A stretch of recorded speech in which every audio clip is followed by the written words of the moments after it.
শঙ্কা কিছুতেই পিছু ছাড়ছে না টাইগার অলরাউন্ডার সাকিব আল হাসানকে। বাংলাদেশের হয়ে সাকিবের আর খেলা হচ্ছে না সেটা অনেকটাই নিশ্চিত। তবে অন্যান্য দেশের ঘরোয়া টুর্নামেন্টে খেলে বেড়ানোর যে সুযোগ ছিল তাও সংকুচিত হয়ে এসেছে, কারণ ইংল্যান্ড ক্রিকেট বোর্ড নিষিদ্ধ করেছে টাইগার অলরাউন্ডারের বোলিং অ্যাকশন। মূলত অলরাউন্ডার হওয়ায় বেশিরভাগ ফ্র্যাঞ্চাইজি লিগে দল পেতেন সাকিব। তবে এখন কি সাকিব সব ফ্র্যাঞ্চাইজি লিগে বল করতে পারবেন? আন্তর্জাতিক অঙ্গনে ফিরলেও বোলিং এর ব্যাপারে কি নিয়ম আছে আইসিসির?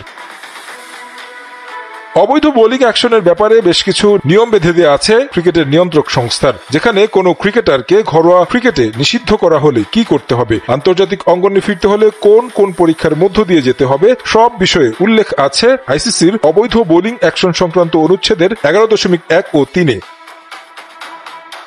যেখানে বলা হয়েছে আইসিসির অন্তর্ভুক্ত কোন ক্রিকেট ফেডারেশন যদি একজন বোলারকে তাদের নিজস্ব নীতিমালার অধীনে ঘরোয়া ক্রিকেটে বোলিং নিষিদ্ধ করে এবং সেই নিষেধাজ্ঞা যদি স্বীকৃত পরীক্ষাগারে মানসম্মত বিশ্লেষণী বিধি অনুসরণ করা হয়, তাহলে সেই নিষেধাজ্ঞাকে আইসিসি আমলে নেবে এবং আন্তর্জাতিক ক্রিকেটেও আরোপ করবে।